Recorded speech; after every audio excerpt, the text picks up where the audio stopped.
Today on This Indulgent Life, the podcast, we are speaking with Melanie Taylor from Choose Your Own Adventure family. So stay tuned. Welcome to another episode of This Indulgent Life, where together wanderlusting families navigate respectful parenting, education, and fulfilling our dreams of having an extraordinary life through travel. We believe that life shouldn't just be an obligation, and that the American dream isn't the same for everyone. We believe that life should be an indulgence, so cherished and enjoyed. And the best way to do that is through enjoying experiences together and following our hearts. May you be inspired to do the same.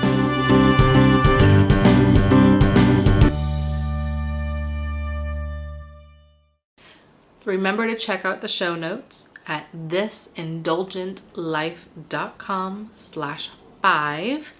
And you'll find all the information that we talked about there, as well as how to enter our giveaway. Don't forget to go and enter the giveaway. It's a growing prize package filled with lots of things for you and the kids. And I really am so blessed by all the vendors who have agreed to join us in this. All you really have to do is leave an honest rating and review in iTunes and subscribe to the podcast. And then go to the show notes, thisindulgentlife.com/5 for the information on how to get me your information so I can contact you when you win. Don't forget also to check out the Facebook community. Please join. I'm really excited to get to know everybody and to share travel stories, to help each other have more travel experiences. So make sure you join the travel community. I'm so excited to talk with Melanie because she has a genius idea for those who want to travel across the country but not buy an RV. So be sure to stay tuned. She's going to tell you all about her adventures raising kids living abroad, as well as recovering from cancer, dealing with her daughter having cancer, and their upcoming adventures. And without further ado, let's welcome Melanie Taylor from Choose Your Own Adventure family. So, welcome Melanie from Choose Your Own Adventure. Thank you so much for being on the podcast today. I am so excited to share your family's journey. You guys have experienced so much, and the ideas that you guys have for your travels coming forward are so exciting. I'm really interested to hear all about it. I went to your blog when I was preparing for this, and you have your one blog post up, and the beach stories, and I was enthralled. I was just like, I'm like reading that like, oh, like I totally get it. You know, in fact, the first trip you had with your son Trip when he was 4 months old, it just brought back memories of the trip that I had with my son, or we had with our son, when he was 4 months old. And he had been to a beach. We lived literally next to a beach here in Hong Kong. So he had been there, but, you know, it was always easy. We just walked down there, we went, we came back in. We didn't have to worry about any of the stuff. You know, like you were talking about how you had all the baby accessories. Well, we went to Florida to visit family. We ended up getting all that stuff.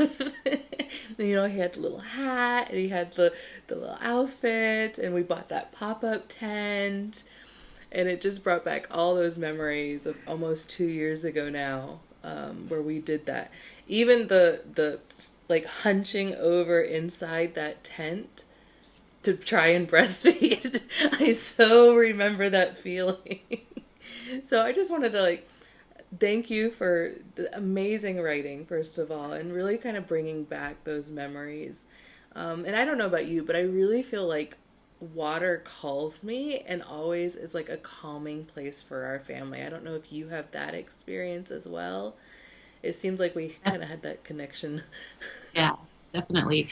As much as I complain about all the sand and, you know, everybody having to get everybody clean, and when they're tiny and you think you need all this gear, and then by your fourth child and you realize like you just need some sunscreen and a towel and a water bottle, They can find a Ziploc baggie on the beach to play with if they really need it. But It's so true. it's just so magical and so calming and relaxing about once you're at the beach and just enjoying the scenery and seeing your kids' joy at the, at a body of water, whether it be a beach or a lake. And so we're really lucky right now to live near some really beautiful lakes. And so we get to do that now that they're a little older too.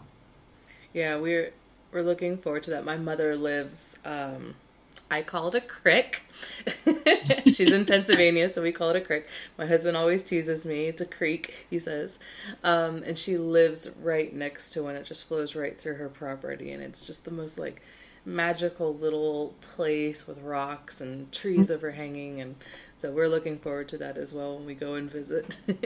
I'm from a creek in Pennsylvania too, so Oh, really? all about all about the skipping stones and the covered bridges and wading in the cold water. Very cold water. Yes.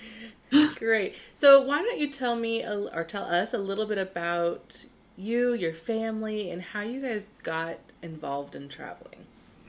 Sure. I met my husband about 15 years ago. He was already in the military. And so shortly after we got married, we moved overseas to Asia, to Korea. And actually, my husband always jokes around with me that I use the word overseas too much because that's a military term. And a lot of people are like, what? Really? So, we say it too, so don't worry about it. He says people use the word abroad. So he's always had a wanderlust growing up in the military. And I grew up in the same town and went to college in the same town. And so it was a new lifestyle for me, but I really, really loved the adventure side of it. And we couldn't go enough places, whether it be a day trip or a weekend or a long week. And so we just kept doing that. We were in Korea for a year, and then we moved to Spain for 3 years, and then we were in Belgium for 4, and then we ended up back in the States. And so we were glad to come back. It had been a while, and we've been here for 4 years now. And so that we kind of get the itch to go somewhere new around year 3. And Me so too. my husband just retired last year, and so what kept us here is our daughter's medical needs, which I'll go into more in a little while. But we just really felt like we wanted to see more of the U.S. My kids were all born overseas, and we haven't really explored a lot of the United States with them. So that's kind of the direction we're heading. I totally feel you on that. It's interesting having a child being born abroad because they don't know like that is their home to them. It's not like they've left home. So totally understand that. So you were over there for 8 years, you said? Is that what I Yes. remember? Okay. And you were in South Korea, Spain, and Belgium, right? Did I get that right? I didn't even know we had Air Force bases in Spain and Belgium. I had no clue. The base, we were on a really tiny Air Force base. It's actually a Spanish Air Force base, so there were only about 100 Americans in Spain. And we were kind of connected to a naval base there. There's a large naval base there in Rota, which is in southwestern Spain. But in Belgium, it's we were on a NATO. It's a lot of NATO. So we were on a NATO base there. There's a huge Supreme Headquarters Allied Command is what it's called, or Allied Towers here. Make it sound super official and it powerful. does. Yes. Supreme. Yeah. Very cool. And what was it like for your kids growing up in that military but still kind of expat life? Like for me, my kid is pure expat. Like he associates with local Chinese kids every single day. He very rarely even sees white kids. Like, I don't even think he would understand the concept of he's not Chinese. Like, I'm pretty sure he thinks he's Chinese. So that third culture kid is real here. But when you're kind of in a different culture, but also still in that military American family, what is that like for your kids? I think it's a little bit of the best of both worlds. My boys were born in Spain, so they were so young when we left, and they would interact with Spanish children in the neighborhood. But then we also had, the 100 or so Americans that we knew. So they were around both cultures a little bit. When we moved to Belgium, we ended up putting them in a Belgian preschool in our village, which was an amazing experience. And it was taught entirely in French. They were like deer in headlights. They couldn't understand a word for many months, and they were so brave. And, they learned tremendous amount of compassion for people who are in different situations, and they still talk so fondly of their time at their little Belgian, school. And we still keep in touch with some of them, via social media. So I think for them, it, like you said, for your kids, it was just a way of life. It didn't feel strange to be able to interact with two cultures at once. And for me as a mom, having that American side, that military side, was a comfort, because I could get the foods we were used to, or go talk to people who spoke my language, which, as I'm sure you know, is always a challenge when you're in a foreign country. It gives you this, it's kind of like, oh, wait, you're speaking English? I speak English. I remember that experience, yes. And so, but they it's like you're following them around, like you're walking in a market and you hear somebody speak English and you're like, I don't know you, but I'm just going to follow you because you're speaking English. Right. It gives you this kind of like sense of boldness that you wouldn't normally have. And so, yeah, they really did a good job of, I mean, they had no other choice truly, but they did a good job of kind of melding both of their cultures together in a way. And I miss that for them. And I think that's what's drawing us to travel more and go back to Europe and show them their roots, because they were so young when we moved back here that I'd love them to experience that now. And even now, I've said to my husband, I would love to go back and live in Asia again. My brother has been in Korea for 10 years. Oh, wow. And I'm like, we need to go visit him. And they would just eat up the culture. They're such curious, adventurous kids. And I just think that it would really impact them at this age. Yeah. Do they know French now? Probably not so much anymore, since we've been here for 4 years, but I'm hoping that because they learned it so young that it unlocked that part of their brain. Yes, I'm hoping the same. Yeah. Yeah. I love learning languages. My husband finds it really challenging. And so, it was hard to switch from Spanish to French when we moved to Belgium. I was answering people in Spanish still for a while, but I'm always enamored with other languages. And so I try my best to at least get conversational when we live somewhere abroad. That was our goal. That was definitely our goal when we moved here. When we were like, we're going to learn Cantonese, and when you move somewhere, you got to learn the language. Well, I failed miserably. They were very sweet about it, but I was totally saying the wrong thing, and I was just like, I love it. I love languages, but I just don't have the ear, especially for all the tones. Oh, yes. There's like 9 tones in Cantonese, so. Wow. I do my 5 words. I try to do my greetings, and everyone, it's like that little pat on the head, like, nice try. Yeah. That's okay. So what were your best and worst experiences in each place you lived? I think as a military family, it's always a challenge because you live somewhere for such a short amount of time, and so you try to soak up and do as much as you possibly can, but you always know that there's something else on the horizon, another assignment. And so it's a really hard balance to get really to immerse yourself without thinking like, okay, what's next? Mm-hmm. We had such an amazing life in Spain because the weather there is so beautiful, and we had a wonderful house with a pool, and it felt like, we always said to ourselves, it felt like living on vacation all the time. And then Belgium was just unbelievable because it's such a great epicenter of Europe. So traveling throughout Europe from Belgium, I mean, you can get to Germany, France, the Netherlands in 2 hours. And so no matter what direction you drive, there's something amazing to see. And so it's so hard to pinpoint like our favorite things location wise. And there were challenges too, just like living anywhere where you're different. And in Asia, as you know, you can't hide. When you're white, you stand out no matter where you go. You can, as long as you don't open your mouth. No one can really tell if you're American unless you're wearing a jersey. Yes.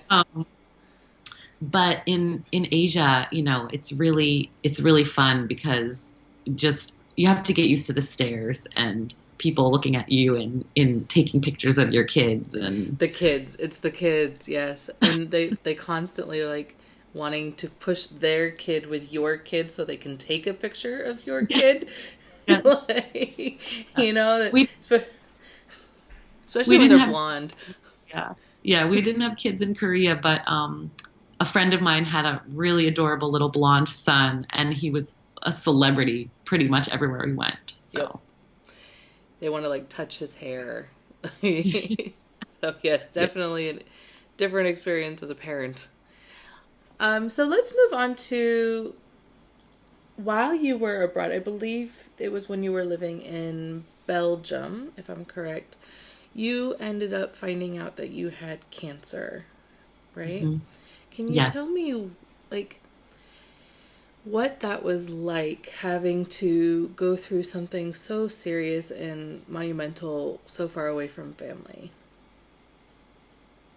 Sure. I was a young mom. I had three kids. I was 34, and my daughter at the time was like 1.5. She had just turned 1 when I found out. Um, we, for a split second, thought about moving back to the States because the military will do what they call compassionate reassignment for you if you're dealing with, a serious Yeah. family issue, which is amazing. But we really had no time.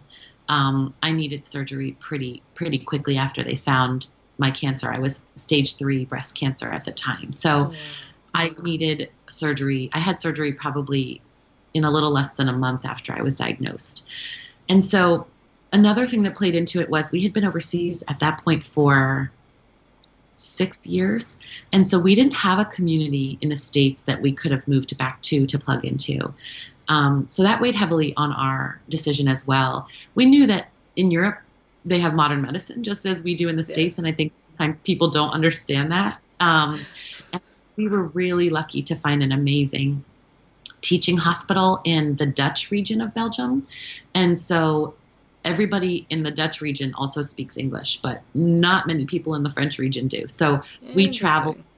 Yeah, we traveled to the Dutch side or the Flemish side, I should say, of Belgium for my healthcare, and it was an unbelievable experience in a good way. I don't feel like I would have gotten that same care in the States, to be honest, because it's socialized medical, and that scares people, but you're not treated as a dollar sign, if that makes sense. Totally And makes so, sense. just impressed with. There were definitely things where we were like, okay, this would fly in the States, but we just I couldn't have been happier with everything that, the surgery and the chemotherapy and the radiation that I had to go through. We felt like, our community came around us, and then to have that extra piece of really top-notch medical care there made us trust that, like, okay, God knew exactly where we needed to be. And you're doing well now? I mean, you seem to be Yeah. doing well. Are Yeah. you In cancer May, free? yeah, this May, I'll be cancer free for 5 years. So that's like the milestone that they give you that, you know, That's like the big one. Yes, 5 years is the big one. Wow, well, awesome. I'm so glad that you're at least healthy. But Yeah. your family has gone through a lot. So you ended up then adopting a daughter from China, correct? Yes. And when was yes. that? And how did that come about? So I've always been interested in adding to our family via adoption. My husband, he was open to the idea. And so when we moved back to the States and, I could no longer have children medically. And so, we said adoption would be a logical next step. So we started pursuing some programs, and we knew that China was a pretty easy program to go through. And I had actually visited China a few years ago with some friends and visited an orphanage there because I have a friend who works at a really great medical treatment center there for orphans. And so that trip had really touched my heart in regards to China. So we pursued a little girl who we knew through my friend. And it was a long process for her because she didn't have a file. So there was really no like paper trail to kind of like Wow. catch her in the process. So we had to kind of go the back way, which was, we processed ourselves as an adoptive family, and then we kind of asked China to create her file. And so it took us almost 2 years to get her home. And we brought her home in December of 2017. So, a little over a year ago. And we knew she had some medical needs when we pursued her, which we were open to. We were told that she had epilepsy. And so we brought her home knowing really not a whole lot about epilepsy or seizure disorders, only what we were immersing ourselves in via, books and articles and things. But, we have great medical coverage under the military. We live near Children's Hospital of Philadelphia, which is a top-notch pediatric center. So we knew we could pursue whatever was facing us. And so when we brought her home in December, and we started trying to, figure out what was going on with her. And in April, we had an MRI done, and we found out that she had a large brain tumor that she likely was born with and had gone undiagnosed her whole life. So they thought it was just epilepsy, but it was really a tumor in her brain. Yes. Yeah. So, and at that point, it had already grown down into her brain stem. So the majority of the tumor was operable, but there were sections that they were not able to take out. So that led us into chemotherapy treatment for her.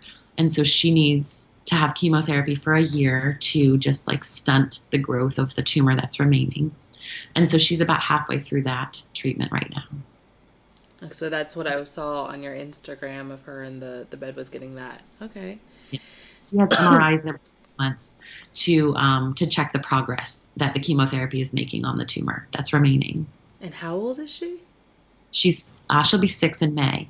Wow, what a strong little girl. Amazing. She is. Yeah. Wow. We have some friends in Tennessee that they also did the China adoption of a child with health needs, and they had to do the open heart surgery. That was that was pretty intense for them, but she's doing amazing now. She's about the same age, actually. Oh, wow.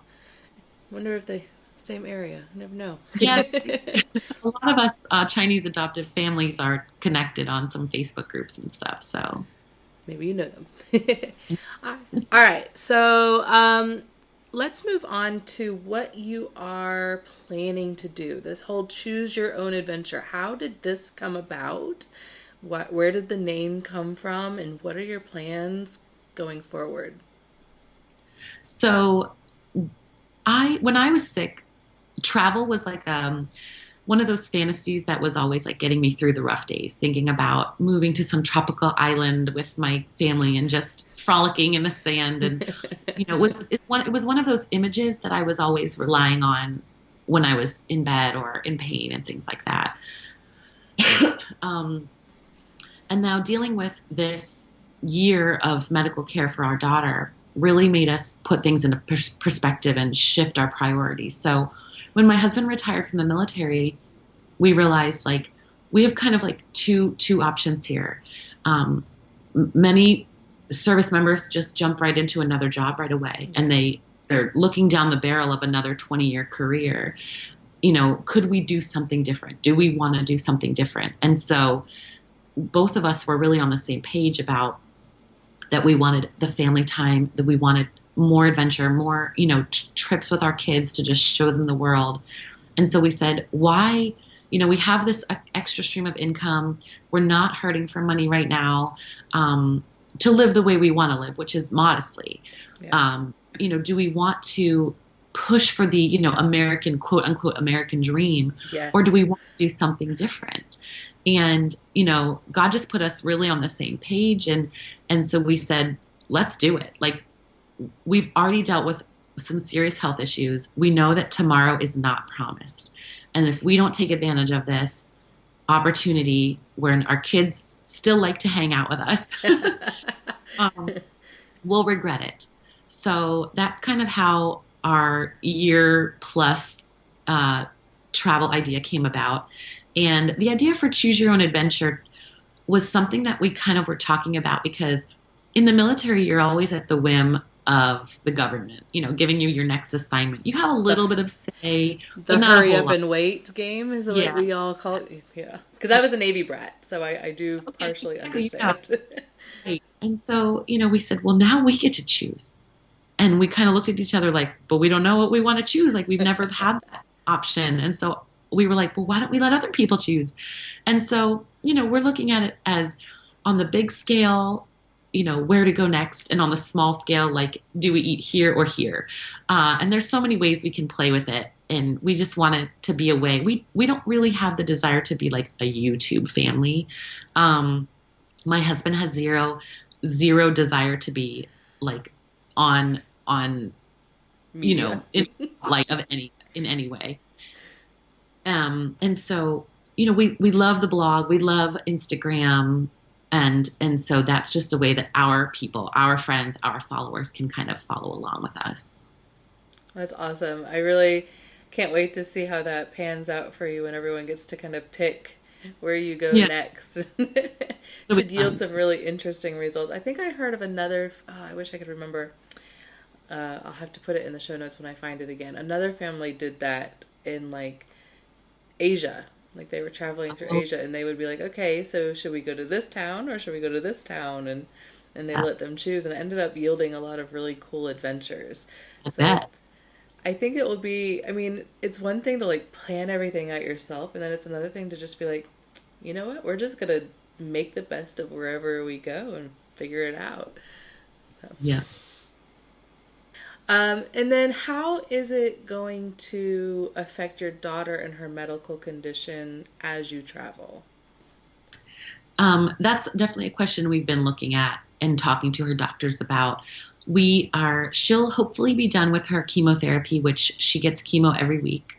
And, it's a long day for her. And then the next day she's typically not feeling great, but she'll be done with that, Lord willing, in August or September. So that's really when we're looking to launch. Our house is on the market right now, which is exciting. Mm-hmm. So we're hoping that it sells soon.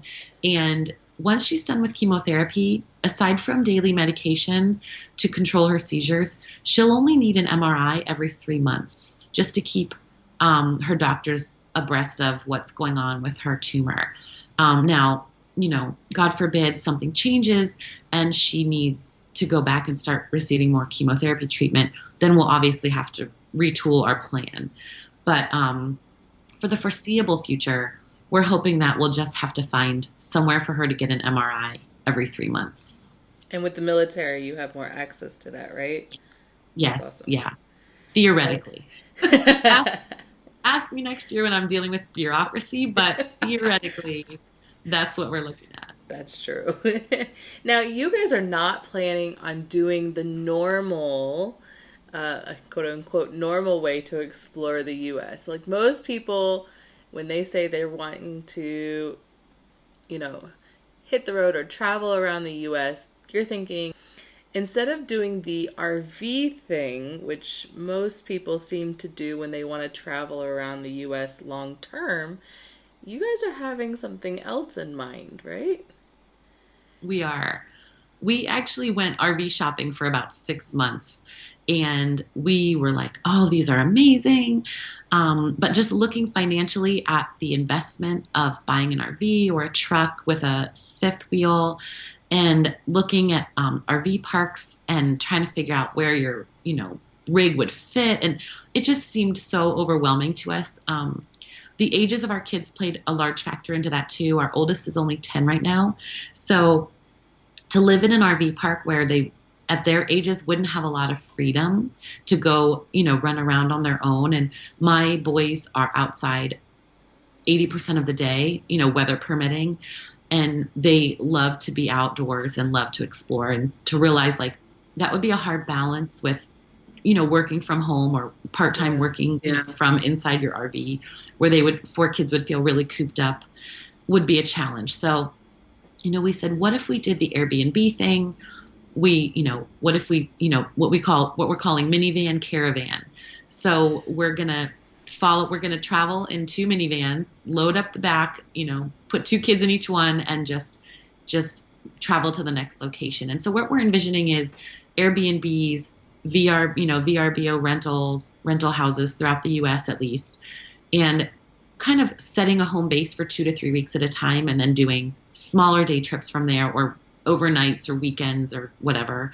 And so traveling slower, but allowing ourselves to have a little bit more space in a rental property rather than in an RV. So it is a little bit different. And then, when we go overseas, same thing, rent a car, rent a little apartment or something. We like having that space, having that freedom it'll be a lot of packing and unpacking, but whereas the RV allows you to do that once, but just for the space that we feel like our family needs. And I know some really large families do the RV thing, but some of them have some older kids that can, kind of help.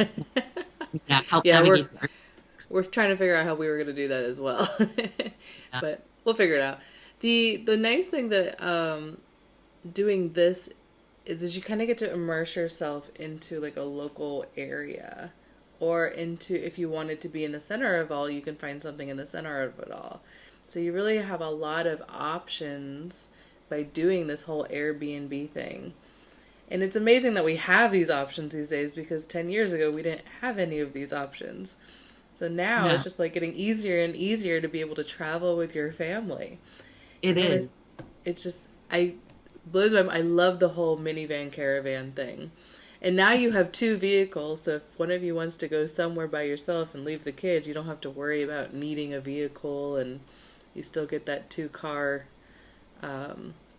ease when you're a larger family. Exactly. Yeah. That's an amazing idea. Well, I'm really excited for that. And we actually priced out. We said, if you get the investment of an RV, you could travel in Airbnbs, stay in Airbnbs for like 4 years for the same amount that you'd spend on an RV. So for us, it was like, well, we might do a year of travel in an RV and then realize it's not for us. And then we're stuck with something we need to sell or store somewhere and use it only on the weekends. So we just thought, let's look at this in a different way. That's a really great way of looking at it. And I think that might help a lot of people who are worried about that upfront cost of getting an RV. They want to do something like this. They may already be in the States with a couple cars on their own, and they're like sitting here thinking, well, we've now got to sell those and get a truck and get a can. This is an easy way to get started, and they could, do a weekend at a time or a week at a time to get a feel for it and see if they want to keep doing that. That's a really great idea. Especially with, my daughter's kind of her medical needs being unsure. What if 3 months down the road we've put this huge investment in and then we have to go kind of settle down and get her some more medical care? Like, what do we do then? So this is kind of a non-committal, like more temporary solution, and will give us a little bit more freedom as to where we go and where we stay and things like that. And when you do go abroad, you don't have to worry about storing a big old camper. Right. That's awesome. So you guys are doing some smaller trips, I saw. So you took a trip to Myrtle Beach recently, right? Yes. Which is down near where my neck of the woods would be in South Carolina. How is that? I don't know. It feels like maybe one of your first trips out as this new adventure. How did that go for you? How do you enjoy that? Oh, it was wonderful. We we were in January, we were in Florida. My daughter was awarded a Make-A-Wish trip. So we got to go to Disney World as a family. And it was on that trip that we said to ourselves, we're doing this. We're going like full steam ahead. And we have to take advantage of this, time in our lives. And so Myrtle Beach was a nice, relaxing. We went for 2 weeks. We had just put our house on the market. We wanted them to show it as much as possible while we weren't living in it. And we needed to just get away from the busyness of getting your house, prepped for selling. And it was just, it was really quiet down there because it was not, it's off season right now. And it was just a really great time for our family to sit back and, anytime you're staying in a rental property or a hotel, you feel like you have less responsibility than when you're managing your own home. Your meals are simpler. Your cleanup is easier. It feels like the kids' toy overwhelm is stripped down because you've only brought the bare minimum. And so we just walked on the beach, we played board games, we colored together, we, went to new ice cream shops. Like it was just a really nice, slow pace. And I think that's what our family is craving so much of after Yes. this year of medical turmoil. So, Heck, it's what I'm craving more of. yeah, Just living your day to day life of work. yeah, Oh, slow. like that sounds amazing. And of course it goes back to being at the beach, right? Like the Right. water calms your family down. Yeah. So what do you think you're launching in August or September, hopefully, God willing. Do you have anything else in the pipeline between now and then? Yeah, we're actually going down to Nashville in May. We are going to visit some friends that live in Kentucky and Tennessee. And then we actually rented a really beautiful rural cabin outside Nashville. And same thing, same idea, slow pace, quiet, hear the birds chirping, sit outside. And my daughter, Everly, the one we adopted, her care center has a reunion in Nashville every year. So we're going to get to meet a lot of the other adoptive families from her care center, which I'm really excited about. That's like a built-in community. That's so nice. Yeah. People Yeah. who understand what you're going through and have gone through. Yeah. And so I'm just going to ask a few questions now, unless there's anything else you want to add before we... Okay. No. So I'm just going to add some few questions that I want to ask everybody. So first thing is, what do you hope your kids will learn from traveling? I hope they learn how to be brave and bold and adventurous and want to live their lives outside the box. Yeah, I think a lot of us can relate to that. And what does traveling with your family mean to you? Quality family time. Just less Groundhog Day feel of like just going through the motions and more experiencing life together and like talking about what we see and what we do and who we're coming into contact with and just really seeing that we're so small in such a large world. And feeling like you're actually building memories and not just checking off dates. Yeah. Yeah. What Exactly. has been your biggest obstacle to traveling? Medical needs. I would say medical needs. We know that God has us here right now for a reason, but wanting to travel when you can't is hard, and so that's why we've tried to take these smaller trips, opportunities. Yeah. What is one piece of advice to families looking to travel more? I would say just do it. Like, I know that sounds cliche, but there's no time like the present. You have to just take the reins and go, or you're going to regret it. Like, not taking the risk is a bigger risk. That's very true. That's kind of how we have felt recently as well. Is like, you know what? We're just going to do it. And if it doesn't work out, then fine. We'll go back to the daily grind. But what if it does work out? Not letting what other people think and say to you affect your dream, because I think when you do something that looks, quote unquote different than your friends, they can sometimes feel like you're criticizing how they live, and that isn't the case.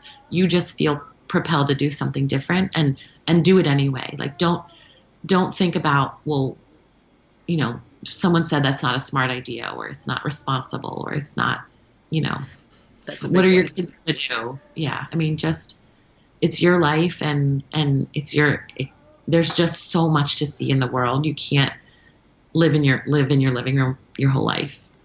Well, I didn't ask about that. Are you planning on homeschooling then? Or do you already Yeah. homeschool? We already homeschool, and Okay. we're kind of a hybrid unschooling, loose child-led learning, loose homeschooling family anyway. So this fits perfectly into our lifestyle. Definitely. That's one of the homeschooling methods that I am really interested in myself.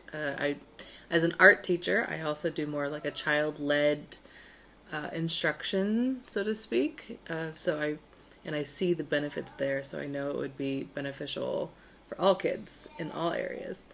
So maybe have to get back with you later about a homeschooling episode. Yeah. All right. So finally, where can people connect with you or find more about you guys? So we have a really new website, chooseyourownadventurefamily.com, and we're still fleshing out what we're kind of aiming for that. So you can definitely find us there and learn a little bit more about our family on that. Just bring him here and I'll hold him. Okay. It's bright. It's bright. Careful.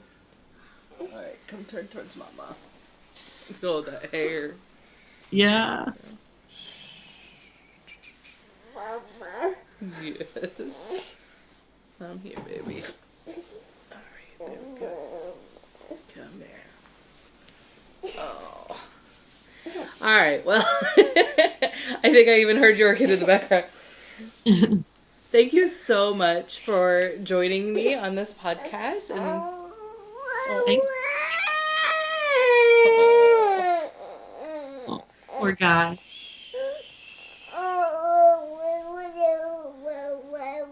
Do you want milk? Yes. Can you wait 1 minute? Yes. Okay, can I have a hug? No. Can you say hi?